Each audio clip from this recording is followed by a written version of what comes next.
What's up, people? You're listening and watching the RAPS Talk podcast presented by HipHoopJunkies.com and HoopHeadsNorth.com. Hoops Talk out of Halifax. This is episode 74. My name is Romy Kino. I have with me Jean-Francois and Yui Sampang. Yui Sampang, hashtag NBA ballot. What's going on? Not too much. Getting my Lowry votes in. You guys get your Lowry votes in. I haven't been checking up on you. Don't worry, man. I've been getting retweeted like crazy. So, and I've been doing that for weeks now. So I've been on this Lowry campaign way before anyone else has been doing it. As far as as far as the hype's concerned. Yeah, like some of those things you don't think you can make a difference, but at a certain point I was like, we can make a difference. So I just started tweeting a whole bunch. I got Romy told me to start adding those vines. I got retweeted a ton of times with that Kyle Lowry stealing from Klay Thompson vine.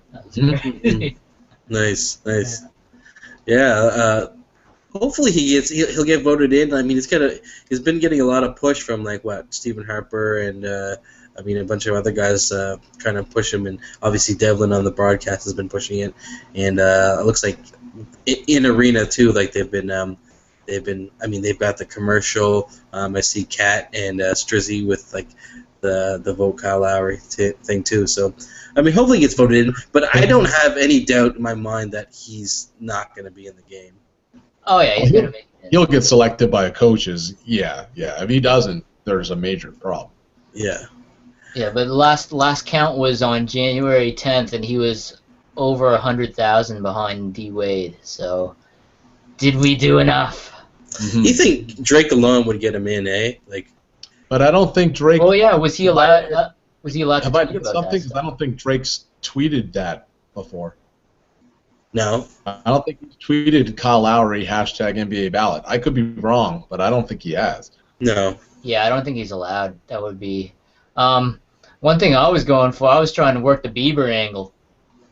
Why wouldn't he be allowed? That doesn't make sense. The Raptors official, the social media account does it, and Matt Devlin was on the broadcast. Yeah. I don't see why Drake wouldn't be allowed to do it. Yeah, I don't know. Maybe he can. Yeah, I don't know. Maybe he's saving it up. That's why I find it odd. Let's get to the bottom of this. Yeah, it's weird. I don't understand why he hasn't done it. Because that'd be like 50,000 votes, retweets, right there, Oh yeah, for sure. Yeah, but do you know that Bieber has 59 million followers? We should be going for Bieber. Well, right. If Bieber did it, if he did it too, absolutely. But Bieber's a bandwagon NBA fan, man. He's wearing a different jersey every week, so that guy, you know what I mean? I don't even know. Anytime I've seen paparazzi pictures of him at a basketball game, he's been on his phone. He's been disinterested. He's been eating food. He's been looking the other way, and everyone else around has been focused on the game, and he's looking at everything but the game. So I don't even know how an NBA fan he is, man.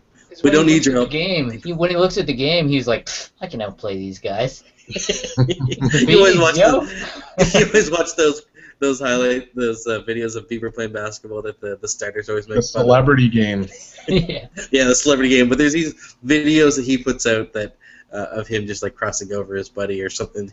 Okay, I've seen him play basketball against Usher before at Chelsea Pier in New York City. I've seen him play basketball, and he's got a decent handle and stuff. But I don't know. Yeah, more show off than anything. Anyway, that's enough. Yeah. Wasted more time on that guy than. Let's talk Pistons. Nah, just kidding. There we go. At least ball, man. At least ball. Yeah. Let's talk about the last 3 games. The 6-game road trip. The last time we talked, that kind of came and went. It started out well, but didn't end off. On a good note. But anyhow, that's in the past. We'll talk about the last 3 games. We'll start off with the loss against Charlotte, 103-95. Kemba Walker and Gerald Henderson. Kemba Walker was clutch in the fourth quarter, 29 points. Gerald Henderson had 20 of his 31 points in the second half. What happened there? How come the Raptors couldn't stop these two guys? The Raptors didn't bring their A game, man. They didn't bring their A game. They thought that, key players for the Hornets were out, and they didn't bring the effort that it required to win that game. To me, there's nothing more than that. I mean, they slipped in the third quarter. That was awful. Didn't come out focused after halftime. But to me, they just didn't bring the effort required to beat an NBA team on any given night. Huey, what did you think?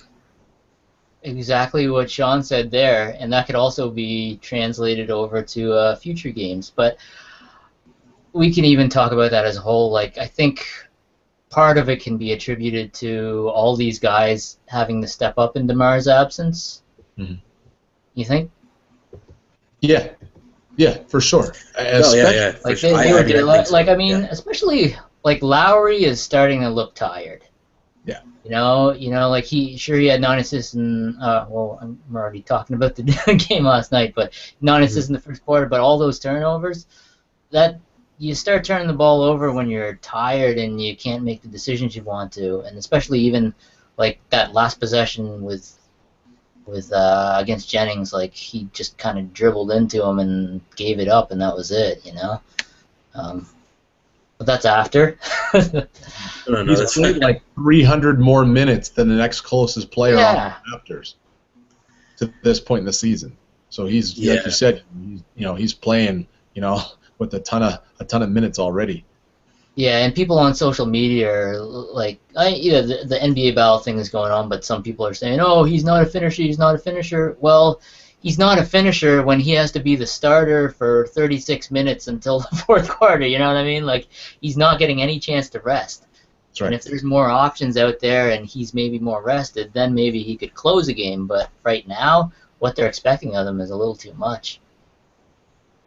Yeah, I mean, we talked about the depth at the beginning of the season with the Raptors and how, like, when guys go down, there's always, these guys are 12 deep, but then when you lose a guy like DeMar, Kyle Lowry is definitely playing a big role in terms of keeping this team in games, let alone winning games. So, I mean, I think he's at that point, and the news came out today that DeMar is going to return sometime this week, either on Wednesday against Philadelphia or on Friday against Atlanta. So, hopefully it'll give Lowry a bit of a break in terms of he's on both ends of the floor, and he's the guy that's kind of like willing this team to stay in games. So I think you guys are right, though. I mean, I think he's just tired, and they need to bar him back. Lowry had 24-7 that game, and hashtag NBA ballot. Sorry, hashtag ballot. Lou Williams, 15 points. And then we'll go into the next game where they played the Boston Celtics. It was a win, 109-96 at home. James Johnson. So Landry Fields went back to the bench, and they started James Johnson at the 2 spot. So what did you guys think of James Johnson in the starting lineup? I thought it was a nice little look. Give them a bit of a spark right off the bat. Something that they've been getting consistently from James Johnson, but it had been off the bench. So I think it's it just gives them a bit of a different look. Plays with the lineup a little bit, see what other kind of lineups they can have for the rest of the season once DeMar's back. Obviously, DeMar would be back in the starting lineup, but gives them an opportunity to play with a couple things. But I think ultimately they just need DeMar back. He just brings a different style, different aspect to that team. Him getting to the free throw line as much as he does, that slows the game down. It helps guys kind of get a breather, and because he's so efficient from the free throw line, it automatically gives them points there too. So I like James Johnson. Coming off the bench, I like him right now. In a limited starting role, but ultimately, things aren't really going to get much better, I don't think, for the Raptors until they get DeMar back to help spell Lowry, so that he doesn't have to play massive minutes all game long. He can get a breather, because when DeMar was in the game, there was all kinds of times when Lowry was on the bench getting a chance to breathe. So I like what Coach Casey's trying to do, but ultimately, when you've lost 4 of your last 5 games, right? 5 of your last 6 games, you got to figure something out. And I don't know that what they're doing right now will, is the recipe to success. I think getting DeMar back is ultimately what's going to help turn the ship around. Yui? Yeah, initially I actually thought James Johnson was going to be, when DeMar first went down, I thought James Johnson was going to be the guy that would be inserted into the starting lineup, just the defensive presence and everything. But then, Landry Fields came out of nowhere, obviously. But, I think it's the best they could do. It sets the tone defensively for them to start off games. But, yeah, like Sean was saying, it's about time for their number 1 option top scorer to get back now. There's a silver lining to take from all this, because T. Ross's confidence got up for a bit there. JV's playing out of his mind, and Lowry showed that he can carry this team for large stretches of time. But yeah, everybody's got the practice they need to show that they're capable of stepping up when need be, but they can't do it as consistently as DeMar can. Yeah. So, I like James Johnson in the starting lineup, but I think he is more suited. I mean, the success with the Raptors early in the season is with the second unit, with guys like Vasquez and Patrick Patterson and Lou Williams. That second unit has kind of been the difference maker in the early part of the season. So moving him back, bringing DeMar back, and then James Johnson back with the second unit, I think they'll kind of go back to how they were at the start of the season. But time will tell to see how they play. Big third quarter, 35 points for Toronto against Boston, and that was that was a game that this team kind of should have won anyway. These are the games that the Toronto should be the lower teams in the East. Those are the games that you have to win. It's against the tougher teams in the West and the East that they should be winning. So this was kind of like a gimme game. If they lost this game, I'm sure a lot of people would have been criticizing the Raptors in terms of their play. So we'll move to the next game against the Detroit Pistons, who've been red hot coming into this game. Obviously, the last time they met, that's when James Johnson and those guys kind of took it to Detroit, and it was an embarrassment for Detroit. But this time around, it was a different story with this team. So I'll let Yui talk about this game against Detroit. Against Detroit, yeah. So in this game, the Raptors actually played really well in that first half, and it looked like they had their ish together. They put together a great 24 minutes, and Detroit looked like they didn't know what hit them. And I was thinking that Detroit was just going to sink back into, past ways before the streak. It sort of looked like Drummond looked lost out there at the beginning. I don't know where his head was. I know he had an illness a few games earlier, but yeah, to me, I hadn't seen in this whole streak Stan Van Gundy pull, what was it? He pulled 4 guys out within the first 6 minutes or something, because he wasn't getting anything from the starters.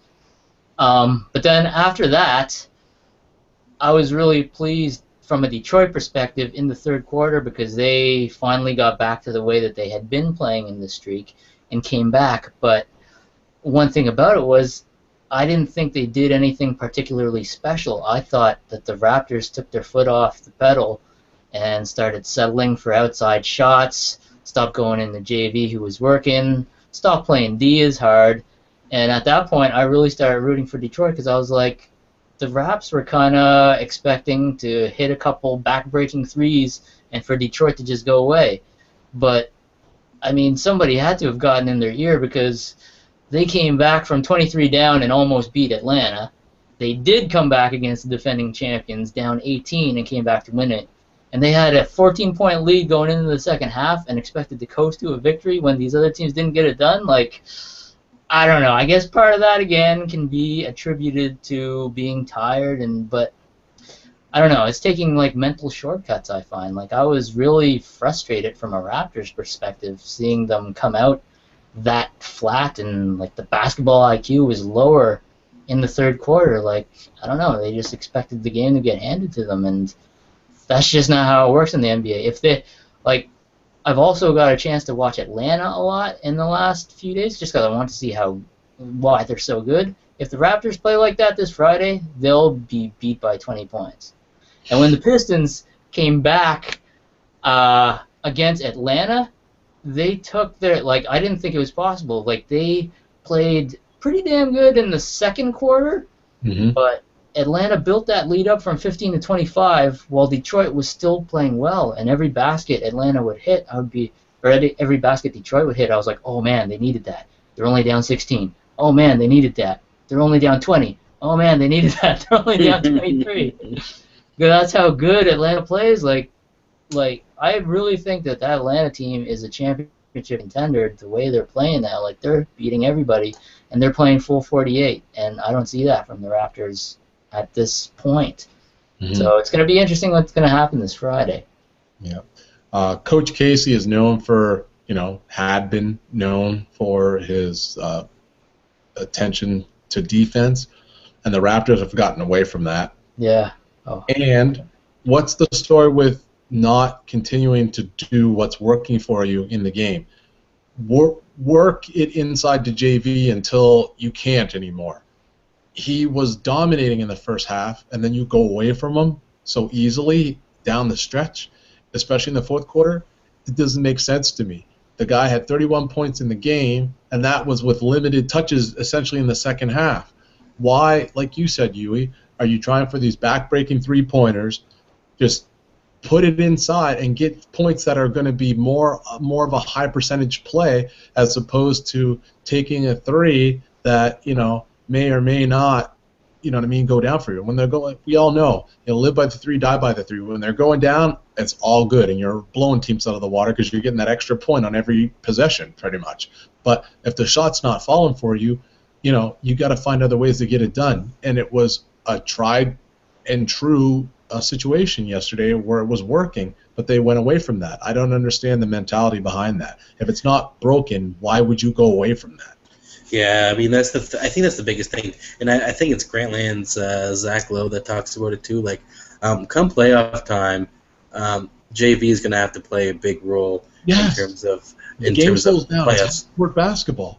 Yeah, so it's just like if you don't get him some run now in the second half, I mean he's never going to be ready for the playoffs, and I mean you're looking at a first round exit again. So they kind of got to get him some experience, like playing down the stretch in the fourth quarter. But for some reason, like last night, I mean, career high 31 points and 12 rebounds. But I mean, he had 22 points in the first half. Yeah, how do you say his name again? What is it? Jonas Valanciunas, hashtag NBA ballot. What? And the other thing that really annoys me, to piggyback on your point, Romy, about them needing him and to play to that level in the playoffs, because the style of the game in the playoffs is a completely different animal, is just the fact that you've got the Raptors right now kind of looking for assistance, looking for ways to win games. You know what I mean? And so there's a perfect opportunity, especially with DeMar out, to say, okay, let's work this angle and see if we can kind of come up with some interior points. And we all know that if you are softening things up in the middle by getting good baskets and easy looks on the inside, it makes the outside shooters, they're going to start collapsing on the inside to try and stop points in the paint. And your outside shooters are going to be more open and gives them more time and better opportunities to score as well. So it's a win-win situation to feed the big, to not only get your big man going, get him feeling confident, but also freeing up shooters from the outside too. I don't know, man. Like, the league in general has kind of gotten away from the big man. They got all these stretch fours and like centers who want to shoot threes now and stuff like that. I don't know. Like, that's one thing that has changed about the NBA that I'm not been a fan of. It's very similar to what's happening in the NFL. Not to switch sports, but it's very similar to what's happening in the NFL with all this quarterback play, throw, and star running backs are turning into glorified blockers. Like, that doesn't make any sense. Like, the games the sports have all gone to this like high octane offense, basket, basket, basket, shooting, shooting, shooting. You know, there always used to be, like, you know, star centers, the David Robinsons, the Akeem Olajuwons, the Patrick Ewings, man. Like, we're losing that. We don't have that in the NBA anymore. You know what I mean? Like Shaquille O'Neal's. Like, we don't have that in the league. It's sad, man. Yeah, no, Sean, but remember how we were talking before about how, you know, Detroit's doing well now, Atlanta's doing well, they're playing, they're moving the ball, playing team ball, and how the Spurs have affected that out of teams? Yeah, yeah. You think maybe Golden State is affecting teams now?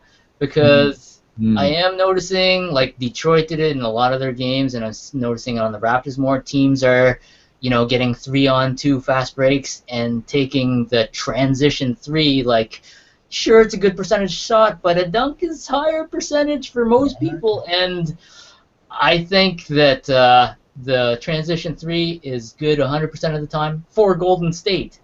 Right. But everybody else, you don't need that all the time. It's higher percentage to get the dunk. Right. So to that point, right? Who's won 5 championships in the last years? And who hasn't won any? Not Golden State. Yeah, and that still remains to be seen if they could keep that going. But I mean, in the same token, I remember those Stan Van Gundy Orlando Magic teams. 2009, I kept on saying, "Oh, Cleveland's eventually going to win this because Orlando is eventually going to stop missing or start missing their threes." And they didn't miss any threes, and they made it to the finals. But then they started missing threes against the Spurs. But yeah, I couldn't believe it got them that far. So. Yeah, I mean, speaking of shooting the three, what about like Terrence Ross? What do you like? There's been a lot of criticism that I've been hearing over Terrence Ross's game and how he's kind of not taking it inside. Are you guys kind of frustrated with his play in terms of kind of like just settling for the three like more times than not? It's a pendulum swing, man. Like before, it was like he didn't have enough confidence to even shoot, and it's like, oh, now he's got the confidence to just chuck it up there, and it's like, whoa, big fella, now you're chucking it up too much. So yeah, there's definitely a balance, but yeah, he has, like, especially in the last game, I thought there was like more than a few times. I think he was 2 for 8. Yeah, 2 for 3. Yeah. Yeah, he settled too much in that game where he could have been taking it to the hoop. Yeah, he's quick. He's got the athleticism, right? Yeah, he's got to just find that balance. Because if you can start knocking down, again, softening up the defense. If you can knock down a couple threes, all right. So then, you know, they will respect your shot and they'll start playing, you know, tougher on you on the perimeter. You've got the ability to be able to drive and get to the basket, right? Kick it to someone else, make that cut to the basket, alley-oop, like whatever. He's got to find, like you say, he's got to find that balance and figure out ways that he can be effective. Because if we do a rewind to the first round of the playoffs last year against the Nets, who was basically non-existent that series? Yeah, Terrence Ross, right? Like, they found a way to get into him, and that's kind of what happens in the playoffs. Things slow down. Guys, you know, don't necessarily have the same sweet spots that I've always been able to, you know, rely on during the regular season because the style of play changes. Things are just different. So he's got to be able to kind of find his niche on the outside and the inside, so that if one thing isn't working for him, he can go to something else. And I don't think we've seen enough of that consistently. Yeah. So I mean, the next 3 games, they got 3 home games on their way for Toronto. Philadelphia, I mean, again, this is a game that the Toronto just has to win, like, in terms of, maintaining their focus. And DeMar might be back, he might not be, but then Friday will be, that should be a good game against Atlanta. And then on Sunday they play the Pelicans. So 2 of those games, they're going to be tough. Philadelphia, of course, that's not going to. You think it's a walk in the park, but it's not always the case. So, what do you kind of foresee for these 3 games for Toronto? Hopefully 3 wins. But like we talked about, Atlanta is just playing amazing basketball. They may be playing the best basketball in the NBA right now. Like they may be. And they probably are because Golden State's been slipping, talking about their play, right?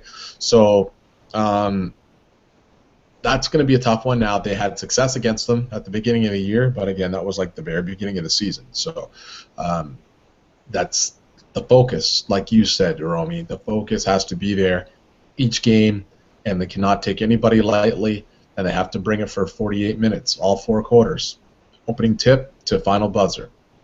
So, who from Atlanta is going? Who's gonna be on the Eastern All Stars? Oh man, gee. Who knows? But in terms of stepping up in numbers, Millsap.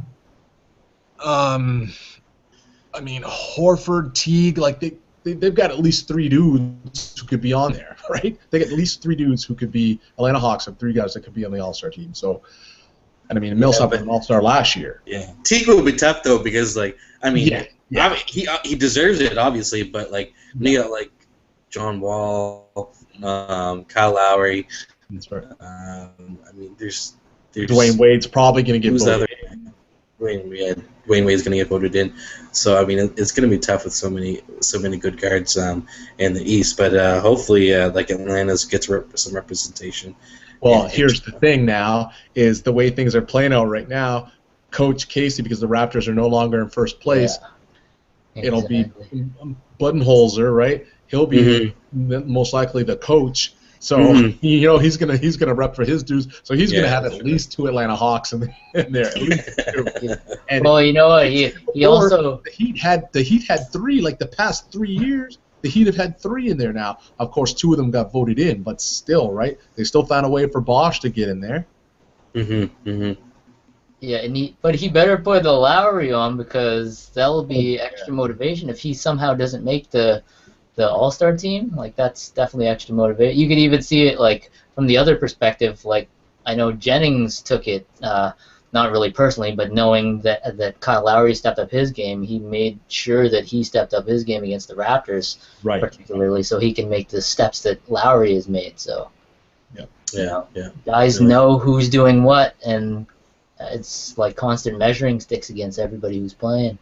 It'll be interesting to see what the Eastern Conference coaches do. Now, is it the Eastern Conference coaches that vote for the reserves and the Western Conference coaches vote for the West reserves, or is it all NBA coaches have a say for both?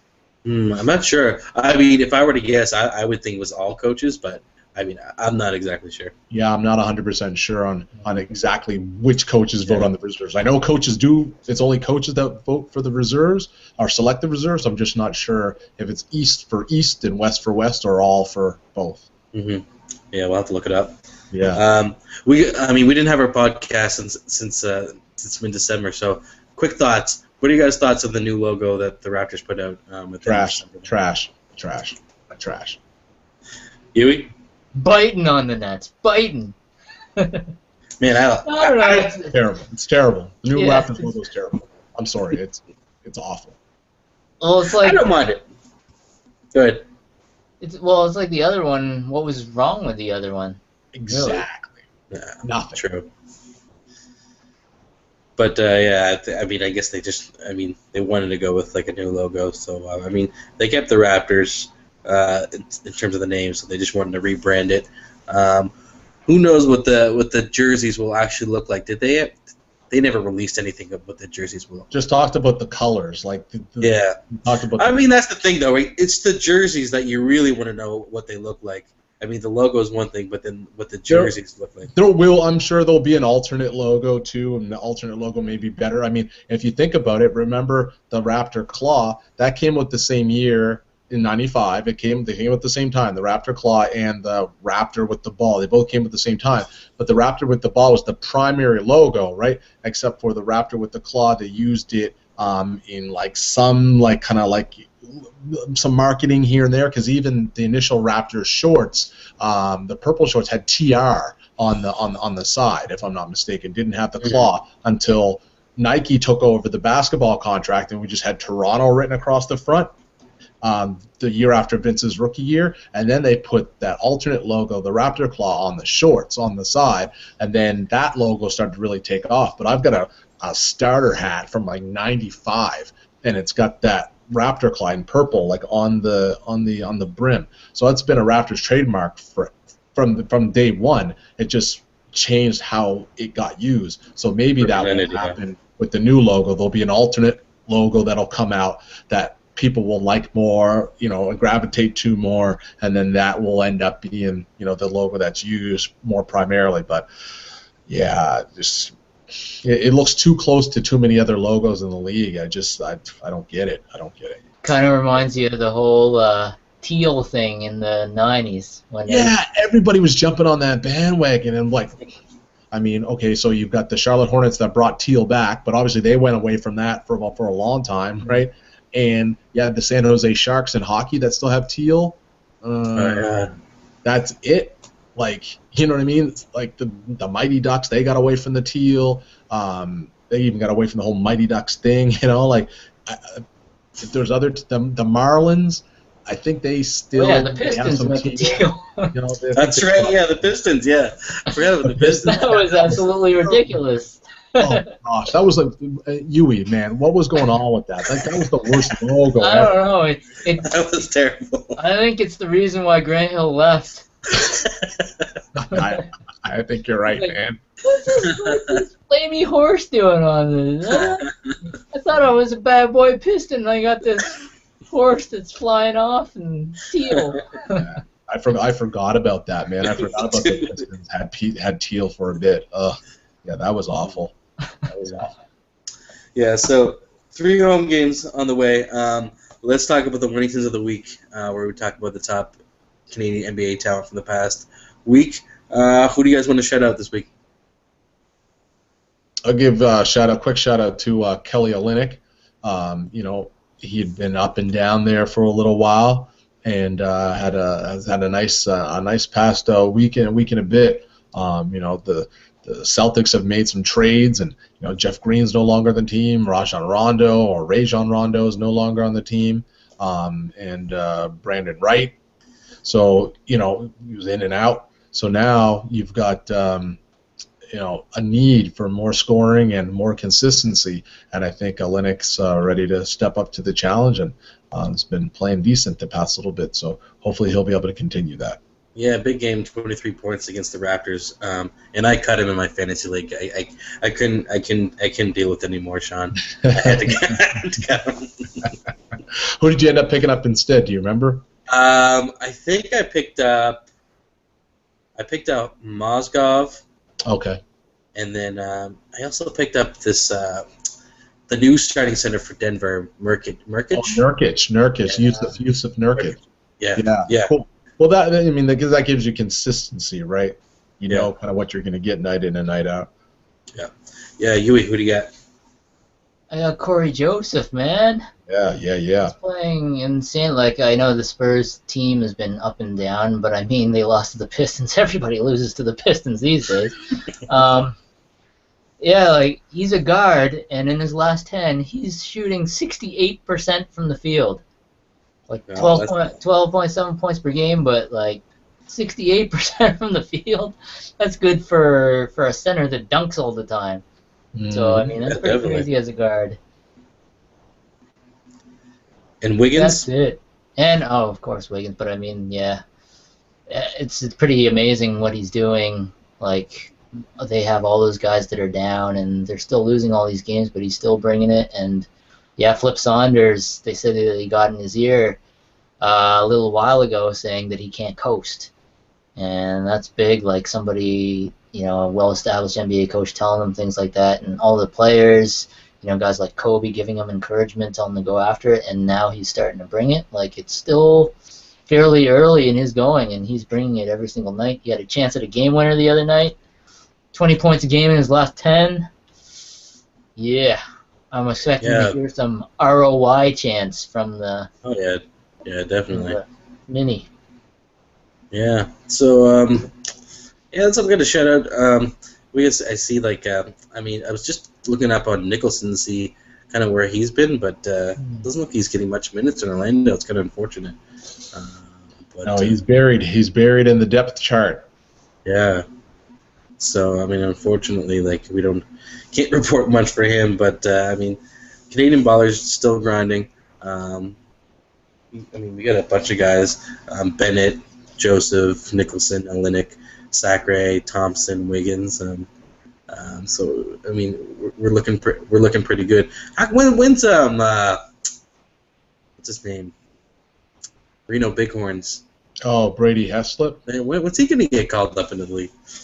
I don't know. It'll be interesting to see. You would think at this point he would be in the league, but yeah, no. It all depends on a team. I think that needs a shooter because he's not overly tall. Not that that's a big deal in the NBA. You know, these days we have a lot of guys in shorter stature who are like doing some good things.